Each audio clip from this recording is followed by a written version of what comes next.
જનાવર તો નહીં ને, કારણ કે હજી ચોમાસું છે ને.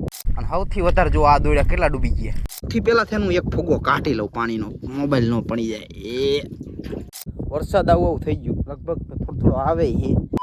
રામ રામ ડાયરા ને કેમ છો મિત્રો, ફરીથી સ્વાગત છે એક નવા વ્લોગની અંદર. તો વચરાજ દાદાના રસ્તે લગીને આપણે બાઇકમાં આવ્યા હતા ભાઈબંધના. જો આ દાદાનો રસ્તો, અહીંયા હે ને રસ્તો ચાલે એવું હોય, બીજો કાચો રસ્તો તો આપણે હાલે એવું હે નહીં. અને હવે જવાનું આપણા પાટે. સવારમાં જ આપણા બાપુજી છે ને પહોંચી ગયા છે ને આપણે છે ને હવે હાલીને જવાનું. શું હાલત છે, કેટલી નુકસાન છે ત્યાં જઈને કઈ. 4 થી 5 દિવસ પછી એના તડકો દેખાણો હોય આપણે રણમાં હરખો. તડકો જ નતો, પવન વાત જ જવા દો એટલો પવન એવો સારું તડકો થાય. એટલે આપણે સોલર હજી છે ને આજ તો નહીં ચાલુ થાય. હજી પાટે પહોંચી અત્યારે જો આપણા ફરમે પહોંચ્યા. આ ફરમો તમને દેખાય, જો એમાં છે ને આપણું પીવાનું પાણી હોય. હજી તો આપણે ભર્યું નહીં, પછી ભરશું તો દેખાડું તમને. આમાં જો કેવી રીતનું હોય પેલા જોવાનું. કઈ જનાવર તો નહીં ને, કારણ કે હજી ચોમાસું છે ને, જનાવર હોય કે અંદર નહીં. અંદર તો હજી કંઈ દેખાતું હોય નહીં, પણ કંઈ નક્કી નહીં હોય, એટલે ધ્યાન રાખવી. પાણી આપણે ખારું પીવું. હાલો જલ્દી પાટે જઈએ ને, આપણે કોઈ અહીંયા પેલા આટો મારી લઈએ. તો ફાઇનલી આપણી છે ને જે આ ફરમાવાળી કુએ પહોંચી ગયા ને. જો બાપજીએ કેવું બધી સિક્યુરિટી કરીને મૂકી દીધી છે. મોટર બધી જો અહીં પલરી ન જાય એટલે ઢાંકીને મૂકી દીધી છે. અને ડાટો દઈ દો જે આપણે ડાર આવે ને એટલે કંઈ થાય નહીં. હવે બધું આપણે પાછું ફિટ કરવું પડશે, કારણ કે 3-4 દી લગીને વરસાદ હતો, નકામાં આપણો ડાર બુરી જાય ને બગડી જાય ખાડો તો હેરાન થઈ જાય. કારણ કે એના ઉપર જ આપણે જેના ઉપર નભી મીઠું આ પાણીને મને તમને ખબર હશે, ડાર બગડી જાય હેરાન જ થઈ જાય. તો ફાઇનલી આપણા સાપરે પહોંચી ગયા ને. એક વખત આપણી સાપરાની હાલત જોઈ લો. બહુ કે હાલત તો વરસાદના લીધે ખરાબ નથી થઈ. બાકી સાપરામાં જ કે આપણે બનાવી નહોતું એટલે કંઈ ફેર ન પડે. પણ આ સોલરને એવું તમે જોવું, સોલર થોડાક આપણે ધોઈ ગયા, ભગવાને ધોઈ દીધા જોઈ લો. અને આપણે છે ને કે બપોરનું છે ને આપણે શું ટિફિન નેટ લઈને આવીએ. એટલે બાપજી છે ને જો બનાવ્યું ચાલુ છે, આપણે શાક બટેકાનું બનાવ્યું એ જ જમવાનું છે. હું પાત્રો આપણા દાદાને રસ્તે આવતો રહ્યો હું. અને સૌથી ઇમ્પોર્ટન્ટ જે આપણું આ છે ને જે આપણે બોર્ડ બનાવ્યું એને કંઈ નથી થયું. અને સૌથી વધારે આ પેટી આપણી જે કંટ્રોલ પેટી, આને કંઈ નથી થયું ને. આ બગડી જાય ને તો આપણે હેરાન થઈ જઈએ. આ કંટ્રોલ પેટી, બાકી બોર્ડને કંઈ થયું નહીં, બધું કમ્પ્લીટ જ છે. ટાંકીને આપણે જ્યાં એટલે કંઈ વાંધો ન આવે. સોલર ધોઈ ગયા ને હવે તમને પાટે જઈને દેખાડું કે આપણા પાટામાં શું હાલત છે. અહીંયા જઈને આપણે ખબર પડશે, બાકી ત્યાં સુધી તો ખબર નહીં. આપણે ટિફિન લાવવું ભૂલી ગયા ને. જો આજે આપણે શાક બનાવી બટાકાનું માન કરીને આપણે એના બરતું હરગાયું છે. ઓલી ન જાય સારું, એક જ મિનિટ. અને શાક શેનું ખબર, બટાકાનું ભરી ન જાય. એટલે ભાઈ આપણને આવડતું નહીં, આપણું કામ નહીં. પણ આ શીખવું પડે રણમાં, કારણ કે કાણે કરવું પડી જાય કે નક્કી નહીં. બટાકાનું શાક તો આપણું બને છે જોઈ લો. અને સાઈડમાં આપણે બનાવવાની મેગી. હવે મેગી બનાવવાના ચક્કરમાં જોઈ લો આપણું બરતું ઓલી ગયું. માન કરીને આપણે બરતું હરગાયું હતું, હવે હરકશે નહીં. શાક તો આપણું કમ્પ્લીટ થઈ ગયું, પણ હવે બનાવવાની મેગી. હવે સૌથી માથા કોઈ ટીબા છે, બરતું કડેકથી ઓલી જાય. ચલો હાલો શાકને કમ્પ્લીટ કરી નાખ્યું. મેન વસ્તુ આપણે પાણીનો પ્રોબ્લેમ, પાણી થોડુંક ઓછું છે.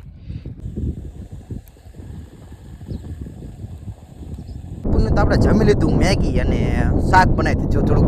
થોડુંક આપણે બનાવી દીધું એટલે તમને ખબર જ હશે કેવું રિવ્યુ છે. એટલે એનું રિવ્યુ આપણે બહુ નથી દેતા તમને. અને હવે છે ને એક વખત પાટે આટો મારતા હોય, પાટે કેવી હાલત છે. તો ચંપલ પહેલાં કાઢી નાખી. અહીં માઇકનો યુઝ કરવો જ પડે, કારણ કે પવન એટલો છે. અને એક મોટર આપણી ચાલુ છે, એક મોટર કે જો વરસાદી માહોલ થઈ ગયો છે ને અત્યારે જુઓ. હજી ખાઈને બેઠા ને ત્યાં વરસાદી માહોલ પાછો થઈ ગયો. બાપજી કે ઘરે જવું છે, આમ જો કેવા વાદળા કારા ડીબાંગે. તો પેલા પાટે આટો મારતા આવી અને પછી છે ને સાપરે સીધા પાટે આવતા રહ્યા. પાટે નહીં ગામડે. તો આ ખાનામાં તમે જુઓ પાણી ભરી ગયું, તમને દેખાય. આ પાણી એને આખું ખાલી થઈ ગયું. આમાં છે ને આપણે ખારોડ મૂકવાનું હતું, અને ઓલું દેખાય એમાંય આપણે ખારોડ મૂકવાનું હતું. અને ગામડા થોડાક ભરી ગયા, એટલે મીઠા પાણીના ભરી ગયા, વરસાદના પાણીના ભરી ગયા છે. જી આપણે તો લાભદાયક તો હે નહીં, નુકસાનદાયક જ કહેવાય. કારણ કે આ પાણી પાટામાં જાય એટલે થોડુંક મીઠું ક્વોલિટી ડાઉન થાય. પણ એ છે ને પાણી ઉડી જાય.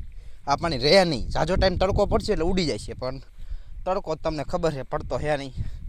તો સૌથી પહેલાં તમને ઓલા ખાનામાં દેખાડું જેમાં આપણે રોડ ફેરવ્યો હતો. એ ખાને આપણે પહોંચી જઈએ. અને એના પેંડા બહુ સોટે પગમાં, તમે જુઓ. આ એક વખત સમજો એનો મજા આવે. માઇકનો યુઝ કરો એટલે આપણે ક્લિયર અવાજ આવશે. ગયા વખતે આપણે કીધું હતું કે આપણે માઇક તમે લાવો, માઇક લાવો, પણ આ વર્ષે આપણે માઇક લઈ આવ્યા. તો જુઓ એક વખત કે આપણે જે પાટામાં આપણે રોડ ફેરવ્યો હતો ને એમાં જુઓ, આમ જુઓ કેટલું પાણી ભરી ગયું. અને આપણે છે ને જે આ પાવઠો બાંધ્યો હતો ને એમાં આપણે ગાર કાઢવાનો એક બાકી રહી ગયો. એ એક મિસ્ટેક થઈ ગઈ, કાઢી નાખ્યો જ નહીં તો સારું હતું. પાવડો ને કોદારી બધું આપણું પડ્યું છે. હવે એને તો આપણે કંઈ અડવાની જરૂર નહીં, ભલે એમને પડ્યું હોય. કામે લાગશું એટલે પાછા લાગી જઈશું. અત્યારે તો પડ્યું છે બધું, જાણે પાછા આપણા એને આ ઉપયોગમાં લઈશું કંઈ નક્કી નહીં, કારણ કે વાતાવરણ જો ચોખ્ખું થવાનું નામ જ ના લેતું. અને જો બાપુજી છે ને થોડુંક આમ ખારું મૂકે હેખું, કારણ કે મીઠા પાણીનું ભરી ગયું છે ને આપણે ખારું પાણી. વરસાદના કારણે સૌથી વધારે આપણે પાટે નુકસાન હોય ને તો એક આ જ છે. આ શેટી કુઈ છે ને જે આપણે દોયડા પાથરા હતા ને એ સાઈડ એને આપણે પાણી આવી ગયું. જોઈ લો આ બધા દોયડા છે ને પાણી ઉપર છે, દેખાય તમને? જો આ પાણીમાં ડૂબેલું દેખાય તમને દોયડું? આપણું ઠીક, આપણે અજીત મામાની છે ને એમને આપણે ડૂબી ગયું છે, બીન ડૂબી ગયું છે. ગડારામે પાણી ભરી ગયા છે. અને સૌથી વધારે જો આ દોયડા કેટલા ડૂબી ગયા, આ ઠેઠ લગીને તમને ડૂબેલા દેખાતા જોઈ લો. એ કોઈ લગીને ડૂબેલા છે. હવે આ ને આપણે ચાલુ નહીં કરીએ કે ચાલુ કરી નકામાં શોર્ટ સર્કિટ થાય, શોર્ટ આવે, પેટી આપણી બગડે અને ખોટા હેરાન થઈ જાય. હવે સૌથી વધારે એક નુકસાન હોય ને તો આપણે આ એક જ છે. તોય આપણે છેડા તપાસશું અને ખાસ ધ્યાન રાખશું. અને આ મોટરને ચાલુ થતા હજી આપણે છે ને મને એવું લાગે કે 10 થી 15 દિવસ તો લાગી જ જાય છે, અને ન લાગે તો 6 થી 7 દિવસ. એક નુકસાન આવ્યું છે, કોઈ વાંધો નહીં. તડકો પડે તો બધું પાછું આપણે ઠીક થઈ જશે, એમાં કોઈ પ્રોબ્લેમ નથી.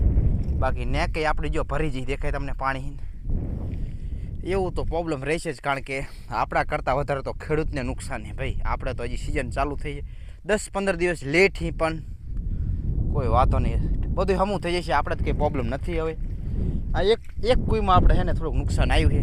એમાં એક આપણે કોઈક સેટ છે નહીં, આપણે જાતા નહીં કુઈમાં તો આપણે પાણી ભરી ગયું છે. એને તો આપણે કમ્પ્લીટ જ કરીને મૂકી હતી. એમાં આપણે મોટર કાઢી નાખી હતી, મોટર નથી ડૂબી.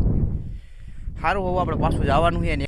હવે આ કુઈએ તો આપણે આટો મારી લીધો, કુઈએ તો નહીં, હવે આ દોડે તો આટો મારી લીધો. એ તો આપણે સૂકી જાય એટલે આપણે પાછું કમ્પ્લીટ કરી નાખશું.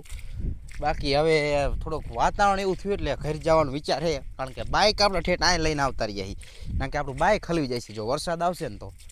પણ થોડીક વાર વાદળછાયું થાય ને થોડીક વાર તડકો આવે એટલે મને નથી લાગતું કે વરસાદ આવશે. મેગીન શાક ને એવું બને એટલે જો પાણી થોડુંક આપણે આટલું રહ્યું એટલે પાડોશીનું લઈને થોડુંક આપણે પાણી લેતા આવી. આ એક જ બાટલો પાણી છે, પાણીની જરૂર તો પડે જ નહીં. પાડોશીની આપણે છે ને ઓલું પાણીની ગોળી બતાવી. તો ફાઇનલી આપણે છે ને પાડોશીની પાટે પહોંચી ગયા છીએ. ને આ છે ને આપણે પાણી મળી જાય છે, કારણ કે આ છે ને સ્પેશિયલી પાણીનો ખજાનો છે. શરૂઆતમાં એ પાણી મૂકી જાય, જાણે સિઝન આ છેલ્લી સિઝન હોય ને તાણે મૂકી જાય, અને આપણે નહીં મૂકતા.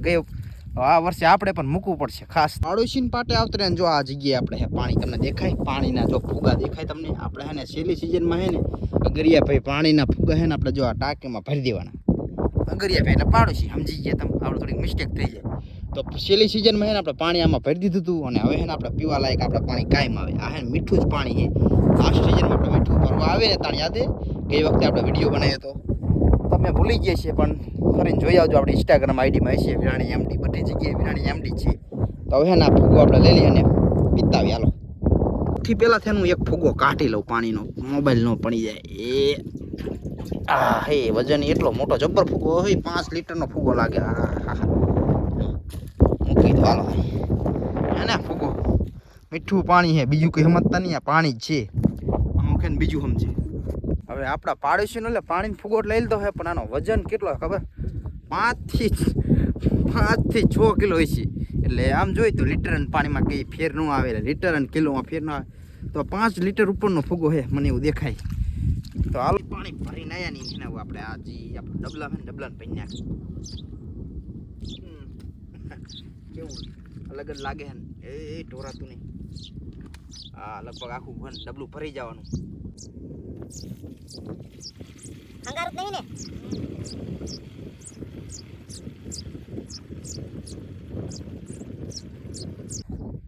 થોડો ઘણો વિહામો ખાઈને હવે લાગવાનું પાસે કામે, કારણ કે કામ તો કરવું જ જોઈએ ને ભાઈ. અહીંયા આવ્યા તો હજી છે ને કંઈ એક ખરીને 2 કટકા નક્કી કર્યા, પણ બાપુજીએ નાનું એવું કામ આપણને બતાવ્યું છે તો એ આપણે કરવાનું. ના કે વરસાદ આવે તો ખસકાનો વિચાર હતો. ફાઇનલી પાછા પાટે આવતા રહ્યા ને બાપાએ લીધું એ પારીને કામ ને. આપણે આ પાટામાં જે ગારો દેખાય જો આ બધો એ બધો એને બારો કાઢીને કોને છેલ્લે કામ ચાલુ થતા ને આપણે મૂકી ગયા હતા એમને. એ તો આપણે આટલું જ કામ કર્યું હતું ને, વરસાદી માહોલ થઈ ગયો. આમ જો વરસાદ આવું થઈ ગયું, લગભગ તો થોડો આવે છે. એટલે આવે લાગે એટલે તમને કહું, મને આવશે મને બાકી ખબર નહીં, કારણ કે દરરોજ આ ટાઈમે છે ને વરસાદ આવી જ જાય. આટલી પારી બાપાએ લાપી હતી, સાંટા પડે છે, વરસાદ થઈ ગયો. ચાલો હાલો નીકળી કે ને બાઈક કેટીએમ લઈને તો નીકળી જઈશું, કે આપણે અહીંયા જ રોકાવાનું. કે જો બીજે આવે ટ્રેક્ટરમાં સડી જવાનું થાય જોઈ. હાલો ફાઇનલી વરસાદી માહોલ થઈ ગયો ને જો આ બાપાની આગળ હાલતા થઈ ગયા તો આપણે કેટીએમ ને જલ્દી નીકળવાનું આપણે હલવી જઈશું તો હાલો